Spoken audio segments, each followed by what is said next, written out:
Ok, vamos a comenzar esta clase Manejo Integral del Niño y Adolescente con Habilidades Diferentes, ¿sí? Cuando uno habla de manejo integral del niño y adolescente con habilidades diferentes, la idea es, un favor, hay una columna de los participantes que no me deja ver bien la lámina. ¿Cómo la borro? ¿Puede ser? Doctora, no se puede borrar, sale en la parte de arriba. Tiene que desplazarla abajo, sino para que pueda ver los títulos. No, no se puede borrar. Ya se borró. ¿Ves que sí? Ya. Es la posibilidad de otorgar a las personas con discapacidad la oportunidad de desarrollar su independencia y autodeterminación, facilitando su inclusión e integración social. Como ustedes ven, acá hay un partido con eh, adultos discapacitados, ¿no? Acá al costado había para, pero no lo veo, para el puntero, ¿saben? Ay, puntero.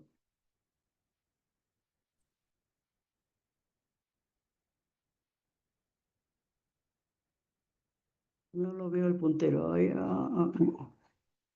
¿Dónde puedo encontrar el puntero? ¿No era en la parte de abajo? Ah, ah, bueno, ok.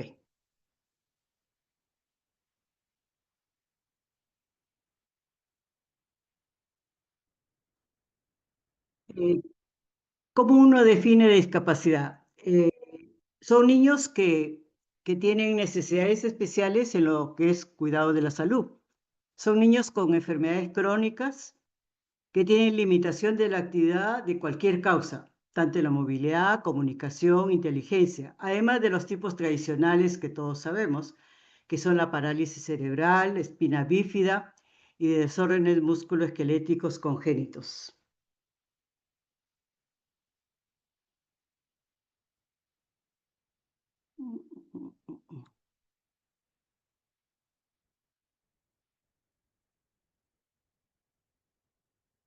¿Cómo hago para el puntero? Si me pueden ayudar, el puntero, ¿cómo lo hago? Doctora, Ya. son los tres puntitos que se encuentran en la parte inferior. No sé si los logra ver. ¿Tres puntitos dónde? Cuando pasan los pepetes, ajá, en los tres puntitos. O ¿Dónde? ¿La parte inferior derecha, izquierda? es en la parte inferior izquierda, doctora. Ajá, ahí hay como una plumita, creo que al costado de donde está pasando, doctora. Ya,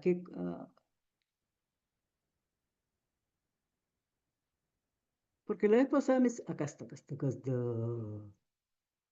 Por fin, ya, perdón. ¿Dónde está? Ya.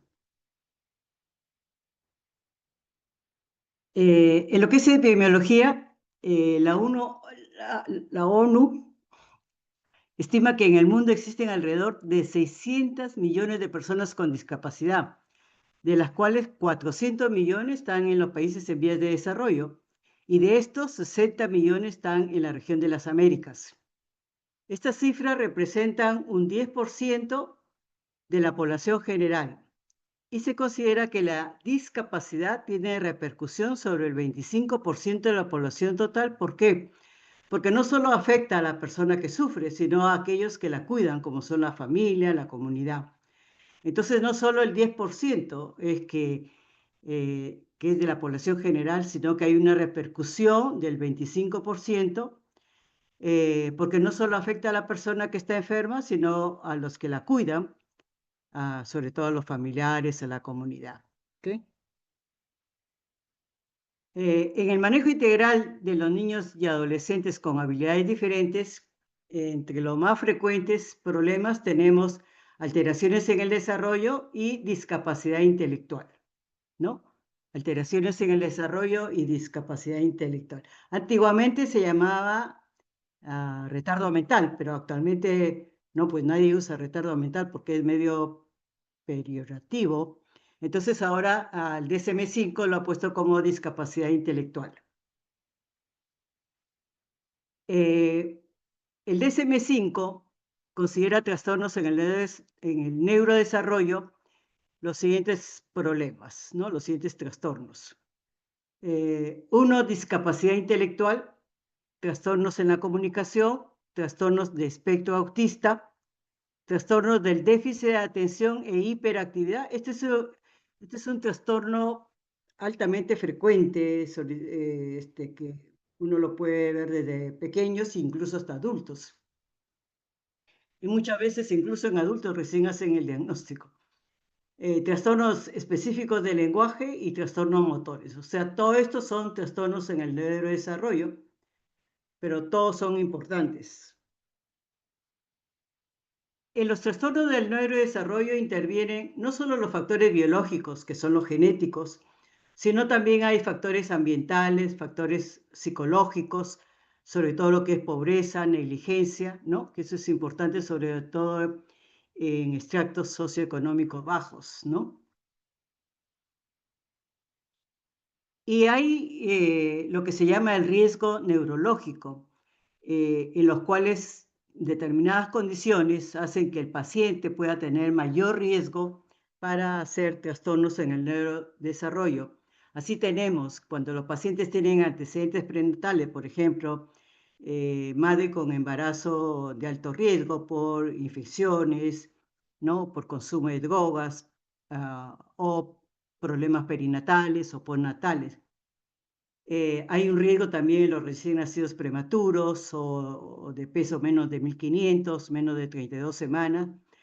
Hay riesgo si el niño nace deprimido con un R menos de 3 al minuto, si hay problemas de hiperbilirubinemia neonatal, convulsiones, meningitis, malformaciones congénitas, errores del metabolismo, cromosopatías, madre con enfermedades mentales, ¿no? Consumo de drogas, infecciones, sobre todo, por ejemplo, TORCH, hermano con patología neurológica.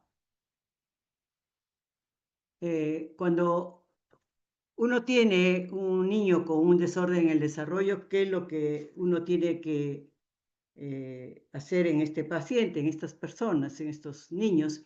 Son 3 puntos que hay que cumplir, ¿no? Primero, determinar el nivel de la discapacidad en las áreas prioritarias de desarrollo, ¿no? Como lenguaje, motor, sensorial, social, cognitivo, atención, o sea, ¿dónde está el nivel de la discapacidad y el grado, ¿no? Segundo, determinar la etiología, que es importantísimo, porque de eso depende también el tratamiento. Y sobre todo si también problemas genéticos, si uno sabe el diagnóstico, también incluso actualmente hay tratamientos, ¿no? Con pacientes que tienen diagnósticos genéticos. Y tercero es el programa de tratamiento, ¿no? Que es siempre en estos problemas el tratamiento es un equipo multidisciplinario, no solo el médico, no solo el neurólogo, el psicólogo, sino terapistas de lenguaje, terapistas ocupacionales, terapistas de educación especial, terapistas físicos y los trabajadores sociales. En la evaluación de los niños con discapacidad, la anamnesis es importantísima. Ya hemos dicho problemas prenatales del embarazo, perinatales, postnatales en el embarazo, sobre todo si hay consumo de drogas, tóxicos, infecciones. Eventos perinatales, ¿no? Hipoxia o encefalopatía hipóxica isquémica, historia familiar, alteraciones del sueño, es importante. En muchos trastornos neurológicos, trastorno de espectro autista, trastorno del déficit de atención y hiperactividad, hay muchos problemas que están asociados con alteraciones en el sueño. Historia de alimentación es importante saber, la ganancia de peso, velocidad de crecimiento. Enfermedades crónicas es importante para los niños que tengan o que terminen con problemas de neurodesarrollo, sobre todo problemas hormonales, hipotiroidismo o enfermedades renales. Enfermedades metabólicas, es importante saber si hay enfermedades metabólicas. Hay un gran porcentaje de enfermedades metabólicas que ya son tratables, ¿no? Y que se pueden detener o mejorar el paciente. Historia de la pérdida de estrés. Esto es importantísimo porque esto puede determinar que el paciente puede tener algún problema neurológico importante. Por eso que todo paciente que tenga pérdida de estresas, hay que hacerle una neuroimagen, ¿no? Una neuroimagen. Problemas en el sistema nervioso central como trauma, infecciones. Preguntar sobre regresiones. Hay problemas neurológicos que los niños van bien hasta el año, 2 años, después tienen regresiones en cualquiera de las áreas. Puede ser área motora, cognitiva o de conducta. En la evaluación es importante ver las características del niño, el área cognitiva, en qué nivel está, el área sensorial, audición, vista, tacto. Por ejemplo, los niños con trastorno de espectro autista son hipersensibles, no quieren ni que los toque, menos que los peinen, ¿no? No toleran ruidos muy altos. O sea, es importante evaluar áreas sensoriales en todos los niños que uno piensa que tenga un problema en el neurodesarrollo. Hay que evaluar función de las extremidades, ¿no?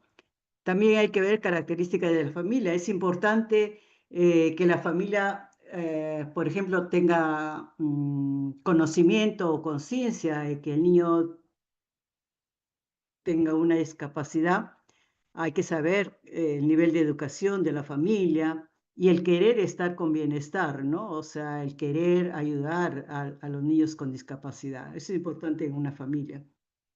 El ambiente físico donde se encuentra el niño, no solo condiciones de la casa, sino del cuarto del niño, incluso el colegio, si es que hay facilidades para que los niños que usan muletas o que usen silla de ruedas se puedan movilizar, ¿no? También es importante antecedentes familiares. Se sabe que la edad materna está ligada a síndrome de Down. Cuanto mayor es la edad materna, mayor posibilidad de niños con síndrome de Down. La edad paterna está ligada a osteogénesis imperfecta y acondroplasia. Si hay matrimonios consanguíneos, hay más posibilidades de enfermedades con carácter autosómico recesivo. Y cuando hay aborto recurrente, siempre hay que estar buscando cromosopatías.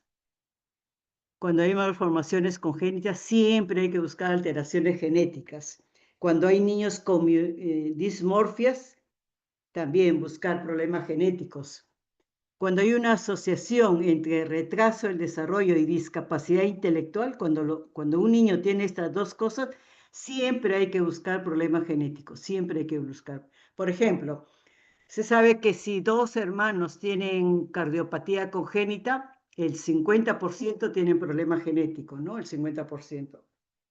O sea, cuando hay anomalías congénitas o problemas del neurodesarrollo asociados, siempre hay que buscar problemas genéticos. En lo que es examen físicos, buscar características, dismorfias, ¿no? Siempre en los niños hay que, cuando uno ve problemas en el neurodesarrollo, siempre hay que buscar características dismorfias, ¿no? Nosotros hemos visto en el Hipólito Unanue varios niños con dismorfias, varios niños con características dismórficas y que muchas veces terminan con problemas de neurodesarrollo, ¿no? Y siempre hay que buscar problemas genéticos, ¿no? O cromosopatías. Cuando uno habla de dismorfias hay que buscar pieles epicantos, posición baja de las orejas, la línea simiana, aunque un alumno, un alumno de Ricardo Palma y del Hipólito que va al Hipólito tiene una línea simiana, pero no necesariamente pues siempre tiene problemas de neurodesarrollo, sino que pueden tener personas normales una línea simiana, ¿no? hiperextensibilidad de las articulaciones. Hay que evaluar la coordinación motora y la coordinación motora visual, sobre todo la motora visual, porque esto habla de coordinación. Evaluar parámetros de crecimiento, peso, talla y perímetro craneano, sobre todo, ¿no? O sea, el desarrollo encefálico. Evaluar pares craneales, como hemos dicho, sobre todo audición y vista, ¿no? Hay muchos niños, por ejemplo, hay muchos niños que tienen sordera congénita, ¿no? Niños con TORCH, ¿no? Por ejemplo, citomegalovirus, que va con sordera neurosensorial y que muchas veces por la sordera tienen problemas de comportamiento o que no hablan porque no escuchan. Entonces, siempre cuando uno evalúa a niños con problemas en el neurodesarrollo, evaluar pares craneales, lo que es la audición y la vista, ¿no? Dentro de los pares craneales, siempre la audición y la vista en estos pacientes. Evaluar el lenguaje expresivo, no solo el hablar, sino el escrito y sobre todo dibujar a las personas, ¿no? Con dibujos. Y el examen neurológico se debe hacer completo. Nuevamente, esto está en el Curren pediátrico. Voy a leerlo para los que no, porque está en inglés, entonces lo voy a leer. Dice acá, evaluación del niño con retardo en el desarrollo. En la anamnesis uno siempre tiene que preguntar la historia del embarazo, parámetros de crecimiento al nacer, o sea, llámese peso, talla, perímetro craneano al nacer, complicaciones neonatales, historia de alimentación, historia de crecimiento somático, ¿no? O sea, ganancia de peso, talla, y metas, ¿no? O sea, cómo ha ido desarrollando el motor, lenguaje, psicosocial, si ha tenido convulsiones, pérdida en las destrezas, movimientos anormales y resultados de exámenes previos. En lo que es la historia familiar, hay que siempre averiguar historias en la familia, problemas del desarrollo, problemas de la educación, desórdenes psiquiátricos, resultados del embarazo, ¿no? Si es que ha habido abortos, historia médica y consanguinidad. Y el examen físico es importante, como hemos dicho, examinar completamente peso, talla, perímetro craneano, examen neurológico completo, siempre ver características dimórficas, ¿no? Siempre ver examen neurológico completo y parámetros de crecimiento de los padres, sobre todo perímetro craneano, ¿no? Perímetro craneano y talla en los padres.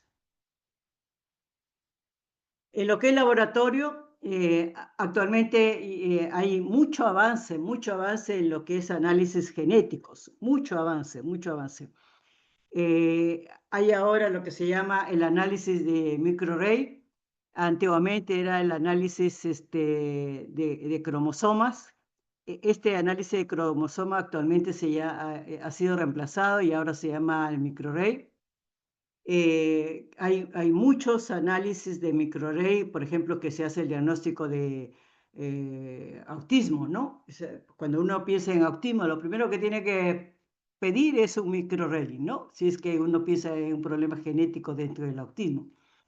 Otra cosa que hay que pedir en estos niños con problema del neurodesarrollo es un DNA para el síndrome frágil X, ¿no? Porque muchos trastornos como autismo, como déficit de atención o hiperactividad van asociados a este síndrome. Otros análisis, el perfil metabólico. Hay dos niveles, ¿no? La Academia Americana de Pediatría dice que hay dos niveles. Primero, el primer nivel, que es el más importante, se usa creatinquinasa, perfil de acilcarnitina, lactato piruvato, que esos análisis son útiles sobre todo cuando los niños son hipotónicos, ¿no? Cuando los niños son hipotónicos, lo primero que hay que hacer es pedir estos análisis. En segundo lugar, o en segundo nivel de estos análisis, hay que pedir análisis de aminoácidos en el suero, análisis de ácidos orgánicos y amino en orina. También hay que pedir para análisis de mucopolisacáridos, porque sobre todo si el paciente tiene características toscas de la carita y organomegalia, que uno piensa en mucopolisacáridos. Nosotros hemos tenido en el Hipólito una familia con mucopolisacaridosis, 2 de ellos fallecieron. ¿Por qué? Porque como saben, problema de mucopolisacaridosis, hay problema en el esqueleto, en el conectivo, y tienen problemas cardíacos, sobre todo esqueléticos, son enanos extremos, nacen ciegos, o sea, 1000 problemas, y muchos de estos niños fallecen pequeñitos, ¿no? Entonces, en laboratorio lo que hay que pedir son test genéticos, que actualmente hay muchos avances en lo que es análisis hay screening de segunda generación, exoma.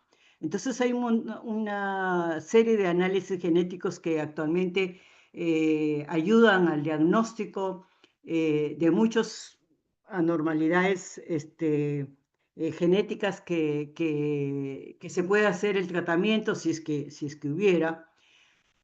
Y sobre todo consejería a la familia, porque si son problemas genéticos que se pueden repetir, como por ejemplo el desorden del espectro autista, uno le tiene que decir a la familia, mire señora, si usted tiene un segundo hijo y peor si le pudiera tocar varón, que el alto chance de desorden del espectro autista dicen varones, entonces el chance de tener un segundo hijo con autismo, que ha sucedido en familias, por falta de consejería genética, se corre el riesgo de tener un segundo niño con autismo, ¿no? Entonces, para eso existen los test genéticos, no solo para tratamiento, sino consejería para los futuros niños.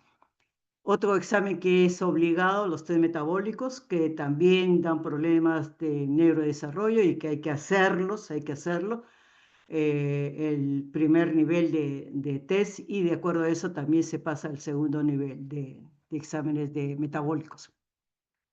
Las neuroimágenes solo están indicadas resonancia magnética de acuerdo al examen neurológico y sobre todo cuando los niños regresionan. Hay niños que van bien, perfecto, hasta el año de edad, como un bebé de padres venezolanos, y me decían, pero ¿por qué si mi niño está sano hasta el año de edad? Y muchas veces es así, o sea, van sanitos hasta el año de edad y después regresionan mal, ya se olvidan o sea, ya se vuelven no verbales, retroceden en todos los sentidos, perdón, en todas las metas, motor, lenguaje, sensorial, todo. Se aplica el test de acuerdo al cuadro clínico. Si uno tiene una discapacidad intelectual, hay que aplicar la escala de inteligencia de Wechsler en los mayores de 5 años. Pero para hacer el diagnóstico de discapacidad intelectual se necesitan estas 2 escalas, estos 2 tests. El otro test es la escala de conducta adaptativa de Vineland, que también hay que hacerlo, que es un cuestionario para los padres.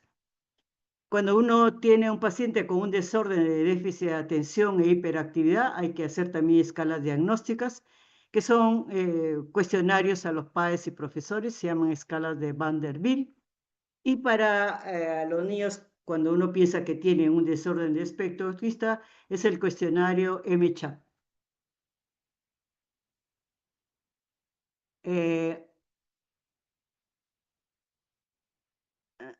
Desorden de déficit de atención e hiperactividad. Este es un desorden más frecuente, desórdenes del neurodesarrollo.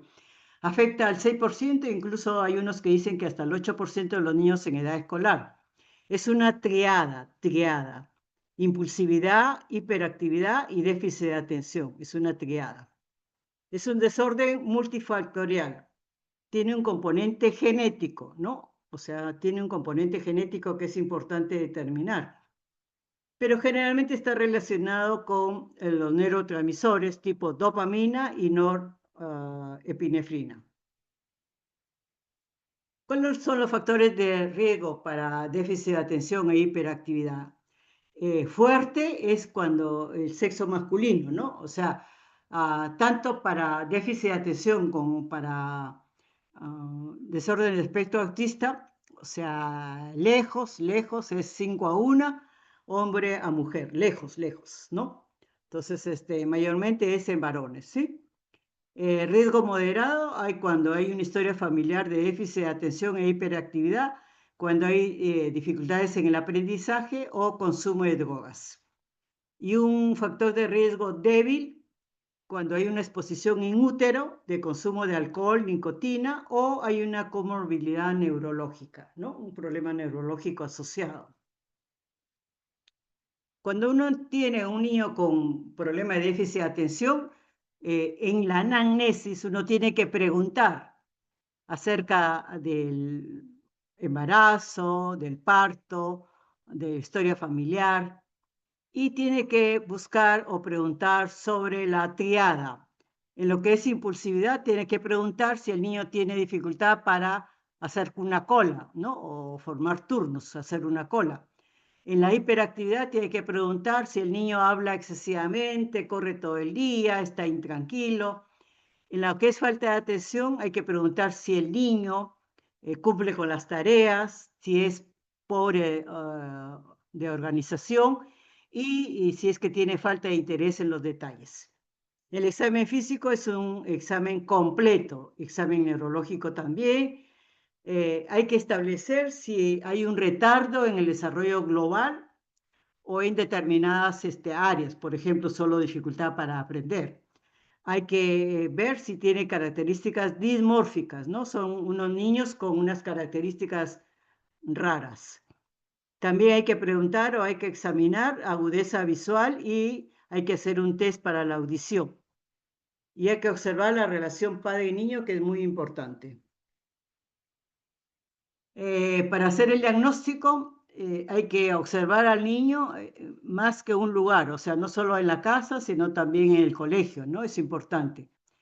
En lo que es el diagnóstico diferencial, hay que diferenciarlo de un retardo en el desarrollo, dificultad en el aprendizaje, distrés psicológico, llámese bullying o abuso. Hay un desorden que se llama desafío oposicional, que es bien difícil de tratar, bien difícil de tratar. Son adolescentes, sobre todo, bien difíciles. Desorden convulsivo, envenenamiento de plomo y síndrome de frágil X. Entonces, en el desorden de déficit de atención e hiperactividad se asocia con desórdenes psiquiátricos como desorden del humor, el 20%, desórdenes de conducta, el 20%, se asocia con síndromes genéticos, tales como síndrome de alcohol fetal. El 50% de los niños siguen con los mismos síntomas en la adolescencia y en el adulto. Por ejemplo, tengo una sobrina que hasta ahora sigue con déficit de atención e hiperactividad y es un adulto. Hay significante asociación con consumo de drogas, conductas de alto riesgo, criminalidad en la vida posterior. Son niños que se arriesgan, que no miden el riesgo, que conductas de alto riesgo, ¿no? Y en adolescentes, consumo de drogas, criminalidad en la vida posterior. El 50% desarrollan enfermedad psiquiátrica cuando son mayores. Cuando uno tiene un paciente con déficit de atención, o sea, déficit de atención e hiperactividad, desorden de déficit de atención e hiperactividad, el manejo farmacológico es al final. Lo primero es ver terapias de lenguaje, terapias de concentración, terapias ocupacionales, terapias de conducta, terapias cognitiva-conductal, o sea, tratamiento no farmacológico, ¿no? O sea, tratamiento no farmacológico. Entonces, el farmacológico solo se usa si el tratamiento no farmacológico ha fallado, ¿no? Incluso hay eventos adversos con estos medicamentos, ¿no? Hay ansiedad y como todo estimulante, dan hipertensión, hay insomnio, quitan el apetito, bajan de peso, hay tremores, hiperhidrosis, o sea, hay una serie de eventos adversos. Por lo tanto, la mayoría trata, y la gran mayoría de las mamás dicen, no, el metilfenidato o la atomoxetina, que son medicamentos para déficit de atención e hiperactividad, la madre no quiere porque los ponen muy ansiosos, no duermen, les quita el apetito, bajan de peso, o sea, tienen una serie de complicaciones. Entonces, lo posible, muchas veces las mamás o la mayoría de los niños tienden a hacer tratamientos no farmacológicos, llámese terapias cognitivas conductal, terapias ocupacionales, terapias de lenguaje. Sobre todo, los psicólogos tienden a ayudar a esos niños, sobre todo para ayudarlos a concentrarse, ¿no? Pero en el caso que se iniciara el tratamiento con metilfenidato, uno de los problemas es hipertensión. Entonces, estos pacientes tienen que chequear la presión sanguínea cada año, ¿no? Porque puede tener problemas de hipertensión. Entonces, ¿qué es lo que hace el metilfenidato? Que es primera opción de tratamiento. Hay la atomoxetina, que también es buena, la guanafacina, que también se usa para déficit de atención e hiperactividad. Guanacina. ¿Qué es lo que hace el metilfenidato? El metilfenidato lo que hace es bloquear el transporte de la dopamina y la noradrenalina a nivel de las membranas sinápticas. Bloquea el transporte. Y también inhibe la recaptación de la dopamina y la noradrenalina. Entonces, si inhibe la recaptación, lo que hace es aumentar un aumento neto de la dopamina y la noradrenalina en las sinapsis neuronales y por lo tanto hay un aumento importante de estos neurotransmisores, ¿no? Son estimulantes. Pero también hay la atomoxetina y la guanacina, que también son estimulantes, ¿no? La destroanfetamina, todo eso son estimulantes para el déficit de atención e hiperactividad, las anfetaminas o destroanfetaminas, ¿no?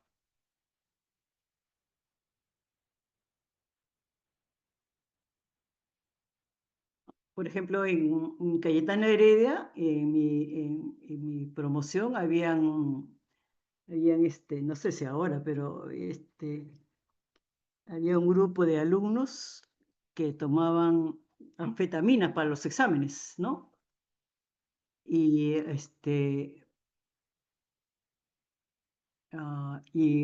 y cuando comparábamos las notas de los que tomaban anfetamina y los que no tomábamos anfetaminas, pues no, o sea, las anfetaminas tienen muchos eventos adversos, o sea que no es que yo tomo anfetamina y no me va a pasar nada. El problema es que no duermen. Si no duermen, al día siguiente están pero zombies, ¿no? Y no se concentran bien, una serie de problemas, ¿sí? Entonces no es tan fácil y está, digamos, contraindicado pues tomar estimulantes, ¿no? Pasamos a desorden de espectro autista. Bueno, en el Hipólito Unanue y los que están yendo al Hipólito Unanue, nosotros hemos visto varios niños. Y el grupo 3 del Hipólito, nos tocó ver un niño en emergencia, una criatura de año y medio, que era hijo de una, ¿cómo era? Era papá venezolano, mamá colombiana y el niño peruano. Entonces decíamos, papá venezolano, la mamá colombiana y el niño peruano. Y el niño Down. Perdón, autista también. Entonces, el problema es que, y también tenía Down, también tenía Down. Entonces, pero los niños con Down y que son de espectro autista, Si bien tienen problema de lenguaje, no todos tienen problema de lenguaje, no todos tienen problema de lenguaje. Los niños Down pueden tener problema de lenguaje, así como los niños con autismo. Pero este niño, lo que ella decía, la mamá colombiana decía que a diferencia del niño mayor, que era sano, este niño hablaba mejor que el mayor. Porque este niño, que era de año y medio, cuando lo comparaba con el mayor, decía que el niño pequeñito que estaba en emergencia hablaba mejor, y según la madre, que el mayor no hablaba bien por engreído. Entonces decía, el bebé pequeñito habla mejor que el mayor, ¿no?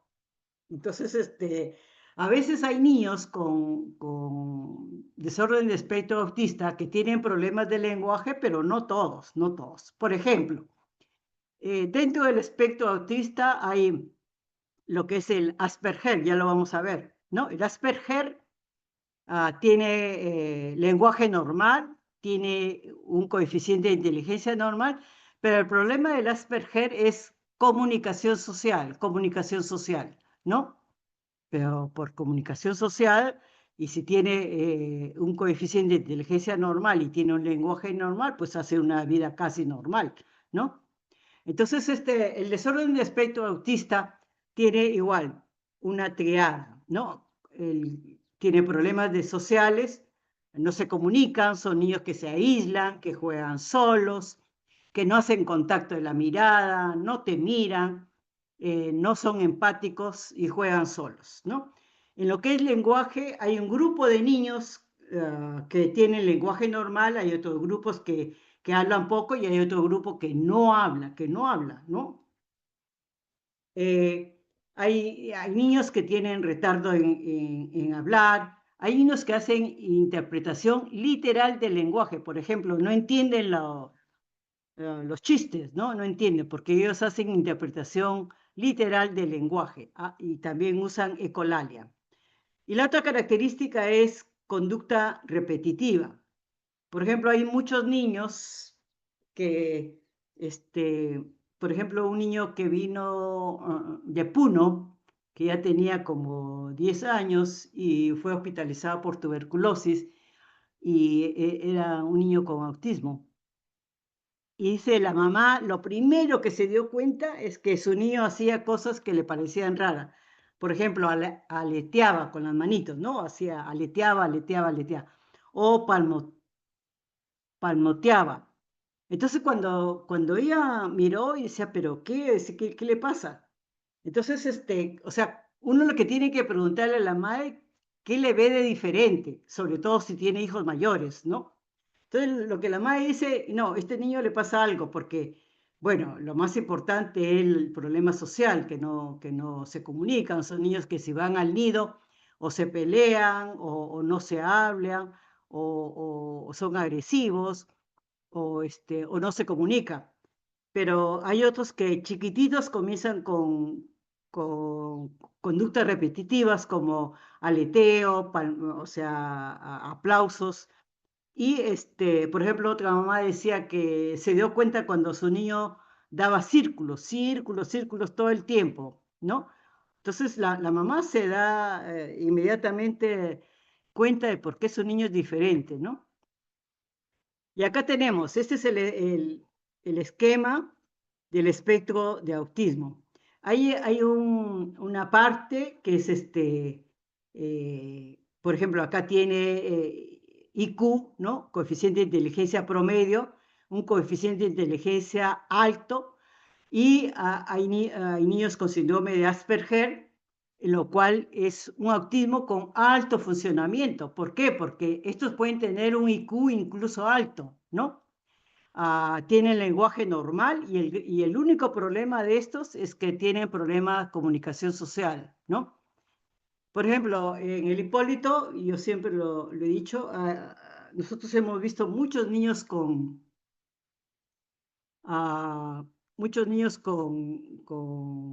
autismo que tienen déficit de atención asociado, ¿no? Que muchas veces van asociados, déficit de atención y autismo, que tienen las dos cosas.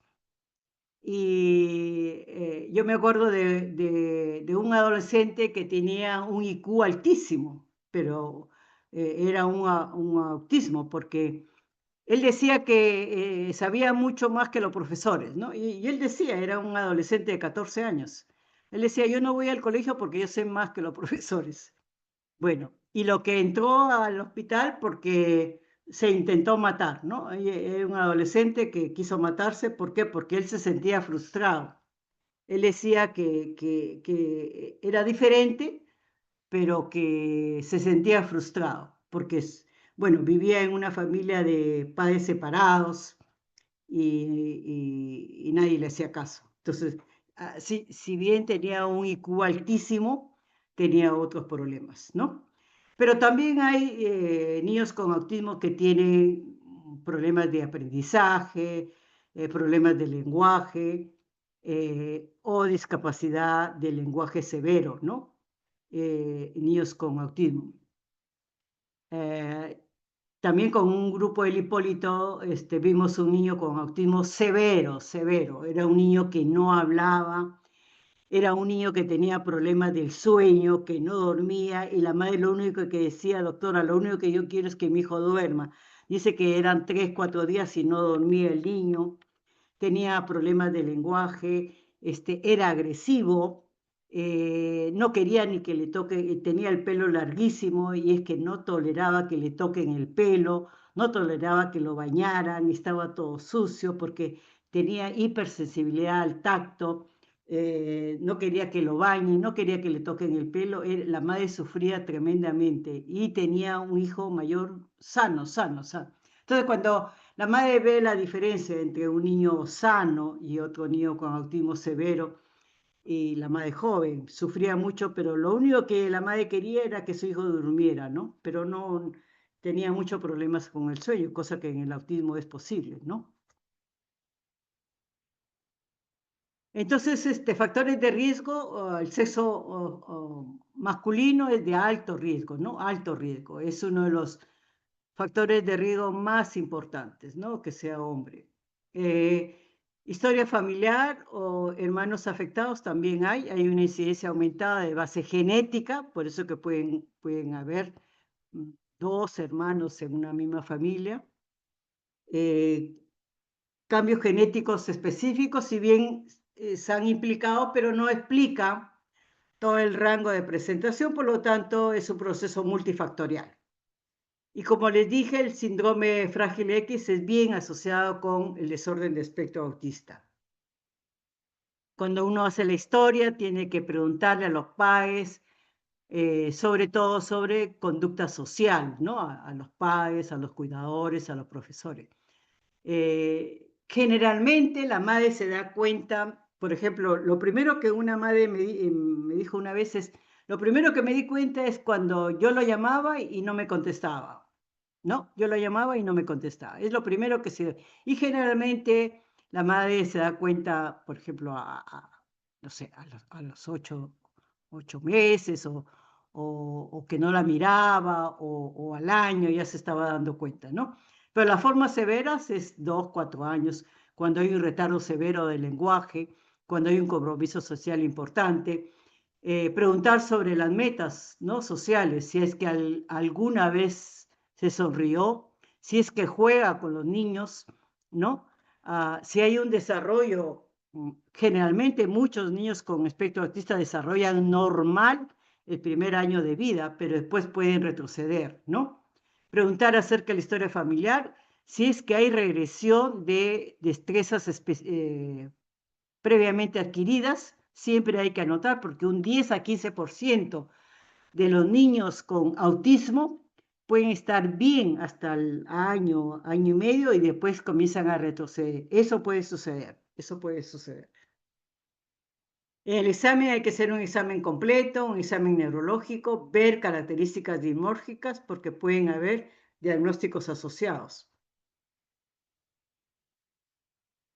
En los exámenes siempre hay que ver test de audición, hay que buscar test genéticos, sobre todo para determinar síndrome de frágil X y esclerosis tuberosa. Para esclerosis tuberosa, la lámpara de hendidura da unas lesiones en los ojos y también lesiones hipocrómicas en la piel puede señalar esclerosis tuberosa. Hay que ver si hay condiciones metabólicas, tales como fenilcetonuria. Eso generalmente se ve en tamizaje neonatal. El diagnóstico es hecho con observación del niño para buscar los criterios diagnósticos, social, lenguaje y conductas repetitivas, ¿no? El diagnóstico diferencial es que debe diferenciarse del síndrome frágil X, debe diferenciarse de esclerosis tuberosa, alteración en la audición, fenilcetonuria, y recordar que el niño es un niño normal, pero que tiene problemas de lenguaje y problemas sociales. Entonces, el niño con desorden de espectro autista, los problemas centrales son problema social, problema de lenguaje y conductas repetitivas. Pero 1 de 4 niños con autismo desarrollan convulsiones. 3 de 4 desarrollan problemas de aprendizaje, moderado, severo. Y un número significativo tiene déficit de atención e hiperactividad. Entonces, estos son los problemas centrales, ¿no? Los 3. Y hay problemas neurológicos asociados, llámese déficit de sueño, problema de sueño, del humor, ansiedad, hiperactividad y atención. Hay problemas sistémicos asociados, problemas gastrointestinales, deficiencias inmunes, convulsiones. Y desórdenes relacionados, desórdenes del sueño, desórdenes del humor, desórdenes de ansiedad, desorden obsesivo compulsivo y desórdenes de déficit de atención e hiperactividad. Entonces, cuando uno habla de manejo de autismo, lo primero que hay que ver son las comorbilidades, ¿no? Por ejemplo, si un niño con autismo tiene convulsiones, las convulsiones en autismo se le tiene que dar, bueno, ahora hemos hecho un seminario de convulsiones. En estos niños se les da ácido valproico o se les da topiramato, ¿no? Eso va bien con los niños con síndrome de autismo, desorden de espectro autista, ¿no? Hay niños que necesitan antipsicóticos. Nosotros tuvimos una criatura de 8 años, hijo de una enfermera, padre ausente, lo cuidaba la abuela, la madre trabajando, y la abuela dice que se fue al baño a ducharse y dejó al niño solo, 7 años. Y el niño sacó un cuchillo de la cocina y se lo comenzó a hundir en el pecho, en el abdomen, en el cuello, en los brazos. Cuando llegó al hospital, tenía hemorragia pulmonar, le tuvieron que poner tubos para la hemorragia pulmonar. Tenía en el abdomen, ¿no? Abrieron abdomen, pero no tenía ninguna víscera perforada. Lo limpiaron, lo cerraron. Y en el cuello tenía heridas, igual que los brazos. Y sobrevivió, o sea, el niño vivió. Entonces hay niños que se sienten frustrados, porque son niños que tienen inteligencia normal, pero son niños que se ven diferentes, ¿no? Entonces hay niños que se quieren matar, hay niños que se golpean la cabeza, que se automutilan, ¿no? Hay niños que se tratan de ahorcar, hay niños que toman, como estos adolescentes que toman clonazepam o paracetamol. Por ejemplo, ahorita la moda es paracetamol, pero en dosis de alta mortalidad, ¿no? Hemos visto adolescentes con paracetamol que se pueden morir en falla hepática, ¿no? El paracetamol. Y en los niños con desorden de espectro autista, muchas veces se sienten frustrados y se tratan de matar. Entonces, en esos niños que son agresivos, que se tratan de automutilar, se les puede dar risperidona o había un niño que estaba con aripiprazole, que son medicamentos recomendados por el FDA para estos niños con desorden de espectro autista que son agresivos, que se automutilan, ¿no? Entonces hay que ver qué cosa tienen los niños para de acuerdo a eso darles, ¿no? Hay niños que tienen problemas en el sueño severo, niños que no duermen, que no duermen, que no duermen. En ellos va bien la melatonina, ¿no? Melatonina, eso va muy bien. Pero hay niños que necesitan, por ejemplo, terapia cognitiva conductal, terapia de lenguaje, terapia ocupacional, todo eso necesitan los niños con espectro autismo, ¿no? Si tienen un problema son niños deprimidos, ansiosos, que necesitan un soporte psicológico, son niños que necesitan un soporte social, ¿no? Tanto en el colegio como en la casa, ¿sí? Y terapia ocupacional también necesita, ¿ok? Entonces, pasamos a síndrome de Down. Bueno, nosotros hemos visto muchos niños con autismo, y cada vez vemos más.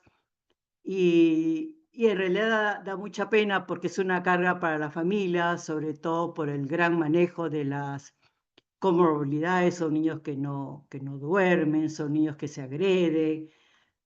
Incluso había un niño que era un autismo severo, de los que yo mencioné, que no hablaba, que no dormía 4 días, y que incluso ese niño tenía todos los problemas del autismo. Ese niño tenía la comida muy selectiva. O sea, la madre no le podía dar palta, no le podía. Él era un niño que solo comía pollo y no sé qué otra cosa, pero nada más que eso. Entonces lo que ella estaba desesperada es que me decía, doctora, mi hijo solo come eso, o sea que de hecho tiene, por supuesto que tenía anemia, por supuesto que debe tener deficiencia de vitaminas, ¿no? Entonces la madre estaba preocupada por eso, porque encima tenía una dieta muy selectiva, y eso es propio de los niños. O sea, son niños que seleccionan mucho la comida. ¿Ok? Avanzamos. Ya me atoré. Pasamos a niños con síndrome de Down. Eso también hemos visto y supongo que en todos los hospitales hay niños con Down. El niño con Down que hemos visto que también tenía todo o muchas cosas, eran características fenotípicas del niño con síndrome de Down, ¿no? Y me acuerdo de este niño. Tenía casi todo y acá lo vamos por ejemplo, el niño era un niño de Pucallpa. No, era un niño de Pucallpa, una mujercita, Karina, una niña que vino de Pucallpa de 8 años. Y venía de Pucallpa porque era una niña de Down, que había sido operada en el Hospital del Niño con una cardiopatía congénita, tenía un ductus y un CIB. Y cuando uno lo examina, tenía una cicatriz desde la tráquea hasta el ombligo, una cicatriz, ¿no? Y salió muy bien, salió bien y la mandaron a Pucallpa. Pero en Pucallpa, a los 9 años, comenzó a hacer fiebre 2 semanas. Y le dijeron, no, señora, váyase al niño a Lima, porque una de las cosas que pueden tener estos niñitos con mucha fiebre, es leucemia. Por eso la mandaron al niño. En el niño la vio la hematóloga, porque ya la conocían a la bebé, y le dijeron que no tenía leucemia. Porque tenía fiebre y le aparecieron ganglios. Entonces pensaron en leucemia. Entonces le dijeron, no, señora, lo que le tomaron una placa de tórax, lo que tenía era tuberculosis. y por eso la mandaron al Hipólito para hacer tratamiento. Encima la criatura hizo toxicidad hepática por drogas tuberculosas. Bueno, a lo que yo voy es que los niños con Down, los fenotipos, esta niña tenía todo. Tenía los ojitos, por ejemplo, la nariz achatada, macrocefal, ¿qué hablo? Macroglosia, hipertelorismo. Los niños pueden tener hipotiroidismo, hipertelorismo, o sea, los ojitos separados, ¿no? Hipertelorismo. Pueden tener hipotiroidismo, pueden tener la línea simiana, o sea, cuando uno le ve la planta es una línea en transverso, ¿no? En los pies, los dedos de los pies están muy separados, tienen un alto riesgo de infección, por eso, por ejemplo, esta niña tenía tuberculosis. Pueden nacer con cataratas, alteración en la audición. En hematología tienen alta incidencia de leucemia, porque lo primero que ellos pensaron era leucemia porque tenía fiebre y ganglios. Entonces lo mandaron pensando en leucemia, pero al final fue tuberculosis, ¿no? Para su suerte de la criatura. Bueno, en neurológico los niños generalmente son hipotónicos, pueden tener discapacidad de aprendizaje, tienen alto chance de Alzheimer o enfermedades mentales también. Una de las características de los niños con Down son problemas gastrointestinales. Muchos pueden nacer con atresia duodenal, ano imperforado, cardíaco, como tenía esta niña. El 50% nacen con cardiopatías congénitas, llámese ductus o comunicación interauricular o comunicación interventricular, ¿no? Entonces, ¿cuáles son los factores de riesgo? Fuerte es edad materna aumentada, ¿no? A mayor edad, mayor proporción de que los niños salgan con Down. El factor de riesgo moderado es que haya una translocación. Down es una no disyunción del cromosoma 21, no disyunción, eso es el Down, ¿no? O sea, no se produce disyunción del cromosoma 1, por lo tanto es una trisomía 21. Factor de riesgo si en algún padre hay una translocación del cromosoma 1. Este es un factor de riesgo, si es que en alguno de los dos padres hay una translocación. Y débil es cuando hay una historia familiar. En la historia, generalmente, muchos niños son diagnosticados prenatalmente. Si no es así, la mayor parte de los niños nacen hipotónicos y tienen problemas para alimentarse. Hay muchos niños que nacen con ya diagnóstico porque les hacen scan antenatal en el embarazo, ¿no? Ya saben, ya hay que preguntar. El examen, bueno, el fenotipo que ya hemos hablado, la carita especial, y pueden tener cicatrices por cirugías previas, ¿no? El examen, hay un examen rápido apenas nazca el niño, o también se puede hacer amniocentesis.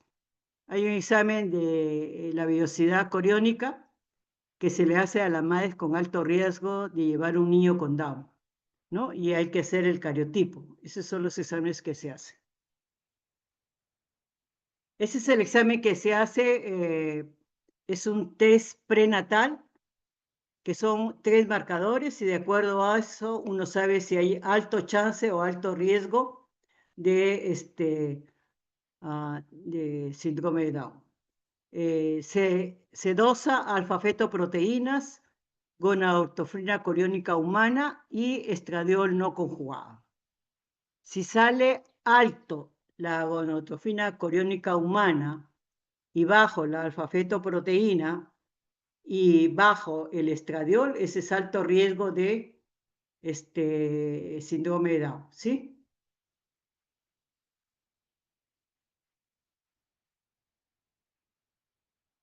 O sea, si la gonadotropina oriónica es alta, estradiol no conjugado bajo y alfa-fetoproteínas es bajo, es alto riesgo de síndrome de Down, ¿sí? En la evaluación de un niño siempre hay que ver cómo se ha hecho el diagnóstico, a veces ya viene con diagnóstico y la historia al nacer, ¿no? Recordar que los niños, para hacerles el crecimiento, tienen gráficas de crecimiento diferentes, porque los niños con Down son más pequeños o de talla baja, diferente de otros niños normales. Son gráficas diferentes, ¿no? Tienen su propia gráfica los niños con Down. Siempre hay que buscar cicatrices por cirugías previas, por ejemplo, cardíacas, ¿no? Esta niña tenía una tremenda cicatriz por cirugía cardíaca o cirugía de abdomen, ¿no? Reparo por gastrostomía o atresia de duodeno o ano imperforado, ¿no? Y estas son las características de los niños con Down, ¿sí? El manejo de los niños con Down también es bien problemática, ¿no? Porque tienen muchos problemas. Son hipotónicos, a veces no hablan o hablan muy poco, tienen trastornos emocionales, tienen trastornos congénitos, tienen problemas de alimentación, tienen problemas mentales. Eh, ah, yo vivo en La Molina y acá en donde yo vivo, mi vecina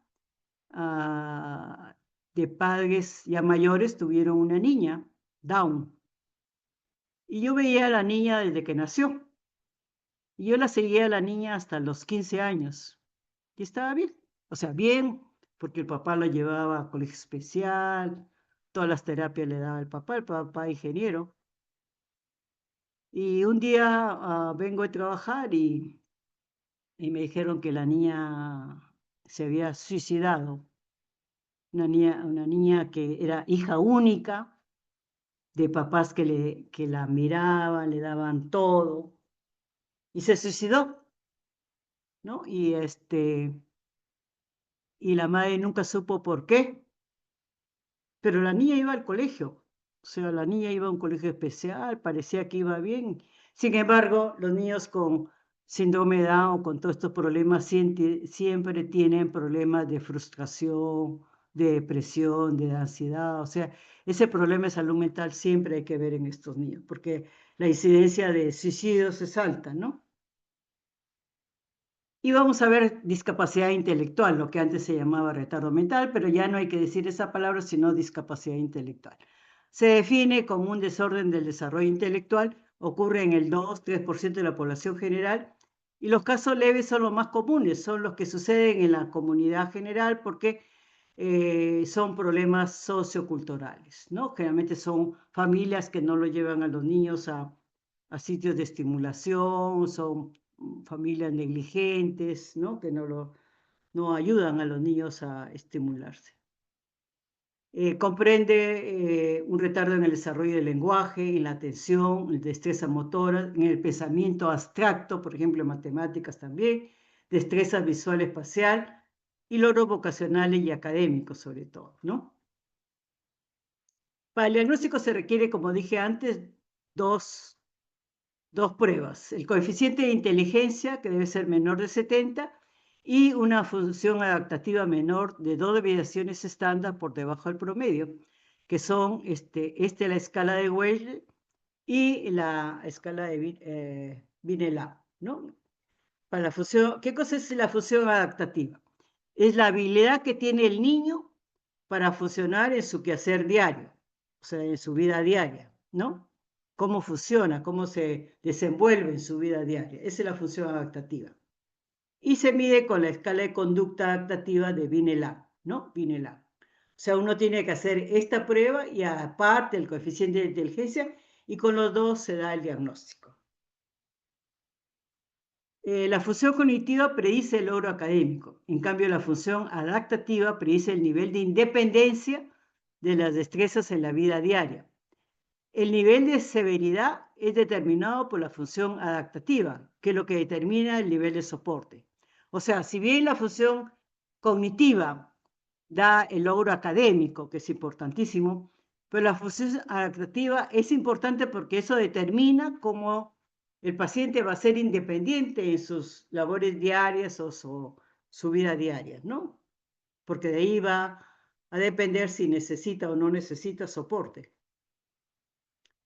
Pero hay niños que no se les puede hacer el test de Wesley, sino que en esos niños que son menores de 5 años, que no se puede hacer el test de coeficiente de inteligencia, hay que hacerles un test que se llama el test para ver retardo del desarrollo global. ¿Qué cosa es retardo del desarrollo global? Son niños que tienen retardo en por lo menos 2 de los patrones de desarrollo o metas de desarrollo en el cognitivo, en lenguaje, motor grueso fino, destrezas sociales y de la vida diaria, en 2, ¿no? Estos niños hay que hacerles una prueba especial que se llama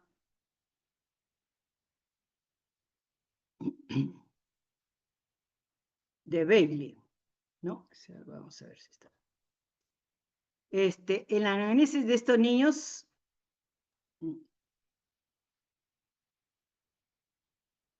hay que ver si tiene problemas en el sueño, o apetito, obesidad. O sea, estoy hablando de discapacidad intelectual en general, ¿no? Entonces, cuando uno ve a estos niños, hay que, llámese niños pequeños o niños escolares, hay que evaluar problemas en el sueño, apetito, obesidad, comorbilidades, problemas gastrointestinales, problemas de conducta y psiquiátricos.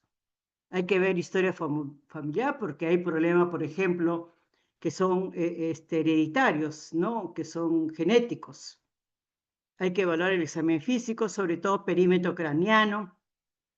En la piel hay que buscar estigmas neurocutáneos, por ejemplo, si hay hipocromías, va con tuberosis, tuberosis y hay que buscar características dismórficas, ¿no? Para ver sobre todo si hay problemas genéticos. Y el examen neurológico completo hay que hacer, ¿no?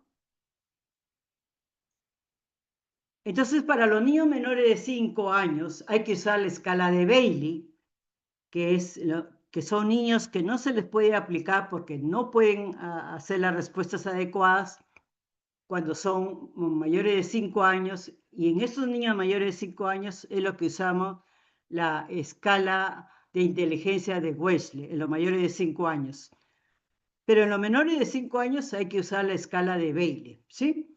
Para los mayores de 3 años, sobre todo mayores de 5 años, hay que usar el test cognitivo de la escala de inteligencia de Wesley, ¿sí? Hay que hacer una evaluación genética en todos estos niños que uno piensa en discapacidad intelectual para descartar el síndrome de Frágil X. Hay que hacer evaluación visual, auditiva y hacer electroencefalograma solo si hay regresión en las destrezas. Hay que hacer neuroimágenes también cuando hay regresión, pero también cuando hay signos neurológicos específicos, ¿no? Cuando hay un examen neurológico alterado. Hay que hacer una evaluación psicológica si hay problemas emocionales, sobre todo si hay ansiedad, depresión, y también hay que hacer un perfil metabólico. En los niños con discapacidad intelectual, el 100% de estos niños tienen problemas metabólicos. Por lo tanto, en todos los niños con discapacidad intelectual hay que pedir un perfil metabólico porque el 6% tienen asociado un problema metabólico, los niños con discapacidad intelectual, ¿sí? Esto está en el Nelson y por eso está en inglés, aunque después creo que lo traducen a castellano, pero este es el inglés. Bueno, lo que dice acá es que las conductas saludables para los niños, cuando se quiere conductas saludables para los niños, hay barreras y hay cosas que facilitan o que ayudan para una conducta saludable. Barreras son cuando hay falta de conocimiento de los padres sobre lo que es una conducta saludable. Temor a la falla, actitud negativa de los padres, por ejemplo, si un niño tiene discapacidad, no quieren ayudarlo en los ejercicios, no quieren colaborar con su terapia, entonces actitud negativa de los padres, que eso es peor. Pobre conducta saludable, o sea, no saben, o los padres no saben cuál es una conducta saludable. Estrés en la familia, elecciones personales, fatiga, falta de iniciativa, una función limitada. Por ejemplo, hay niños que no tienen piernas o brazos, entonces no se pueden movilizar bien. Incapacidad para controlar conductas inadecuadas. No pueden ir a postas o a centros de salud cerca, no tienen postos o hospitales cercas. ¿No? Factores económicos que no tienen recursos económicos, problemas en el transporte. ¿Y qué es lo que ayuda? Conocimiento o saber acerca de conductas saludables. Hay que ingresar al niño en las discusiones y en las decisiones que debe tomar el niño decisión. Promover actividades para la rehabilitación. Dar soporte a la familia. Comprometer a los amigos para que ayuden a los niños en las actividades. Deseo de ser activo, ¿no? Crear o haber profesionales que tengan conocimiento sobre todas las discapacidades de los niños, ¿no? Que tengan o hacerles, o sea, que tengan centros de salud o postos accesibles para que puedan ir a hacer un tratamiento adecuado. Esto se llama conductas saludables en niños con discapacidad, ¿no? ¿Qué es lo que hay que hacer en los niños con discapacidad? Prevención general, reconocer los riesgos en caso de conductas menos saludables. Cubrir tópicos típicos de todos los niños, o sea, consejerías. Monitorear situaciones de abuso y violencia. Dar información de acuerdo a la edad, sobre todo en adolescentes, acerca de drogas, contactos sexuales. Si es que no hay buen conocimiento, mejor es referirlo. En la actividad física, promover la actividad física, igual, que la familia se incorpore a las actividades, ¿no? Revisar la necesidad de cambios en la dieta. En los niños que tienen discapacidad, hay muchos que por su discapacidad tienden pues a no hacer actividad, tienden a estar sentados todo el tiempo, tienden a comer mucho. Entonces hay mucho problema con obesidad en los niños con discapacidad. Entonces hay que reconocer la obesidad en estos niños. Hay que pesarlos. Si los niños no se pueden medir de forma adecuada porque no tienen piernas, no tienen brazos, entonces hay que buscar la medida, por ejemplo, pliegues o grosor de los pliegues cutáneos, que es una medida para ver obesidad, ¿no? O sea, eso deben haberlo visto en la clase de evaluación nutricional, los pliegues cutáneos, ¿no? Eso es en la mitad del brazo, es el más importante. Asegurar que el niño y el adolescente conozcan lo que es una nutrición saludable y en tal caso lo mejor es referirlo a un nutricionista. En lo que es la salud emocional, como hemos dicho, muchos de estos niños tienen baja autoestima, tienen ansiedad, tienen depresión y hay que mandarlos a un médico de salud mental. Hay que programar actividades de recreación y actividades de distracción, ¿no? Actividades sociales, ¿no? Para que ayuden a promover el desarrollo de destrezas sociales, ¿no? Y en lo caso de los dientes, porque a veces hay niños que no hablan. Entonces, pueden tener una enfermedad médica, gastrointestinal o una enfermedad dental, y lo único que lo hacen los niños es llorar y llorar, estar más agresivos si creen que es la enfermedad y no, y de repente tienen un problema médico, y entonces hay que tener cuidado de que siempre hay que revisar problemas médicos en los niños que por alguna razón han cambiado su conducta, ¿no? Entonces, ver bien el cuidado preventivo sobre todo, ¿no? Y que los citen o los cuiden o les programen citas en los dentistas, ¿no? El tratamiento para todo eso requiere, para mejores resultados, se requiere intervención de la familia, que tenga actitud positiva, ¿no? Actitud positiva y quitar todos los pensamientos negativos. Siempre tienen que tener actitudes positivas. hacia las terapias, ejercicio, actividad. Es importante no solo la intervención de los padres, sino de los profesores, ¿no? Y sobre todo de las personas de medicina física y rehabilitación, donde hay todo lo que es terapia física, terapia ocupacional, terapia de lenguaje, ¿no? Terapia de soporte social. Entonces, todo eso ayuda para estos niños. Entonces, el tratamiento es multifactorial, no solo el pediatra, no solo el médico, sino fonoaudiólogo, la asistente social, el neuropediatra, el psiquiatra, el profesor, terapia física y motora. ¿Sí? Ok, terminé. ¿Alguna pregunta?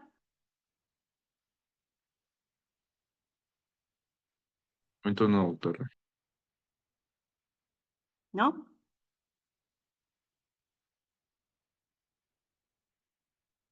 ¿Alguna pregunta o no? ¿O terminamos ya? No, doctora, ninguna pregunta. Ok, muchas gracias. Gracias, doctora. Gracias, doctora. Hasta Ok, luego. nos vemos. Saludos, saludos, Palipólito. Hans. Sí, doctora, presente, presente. Vaya, estás presente.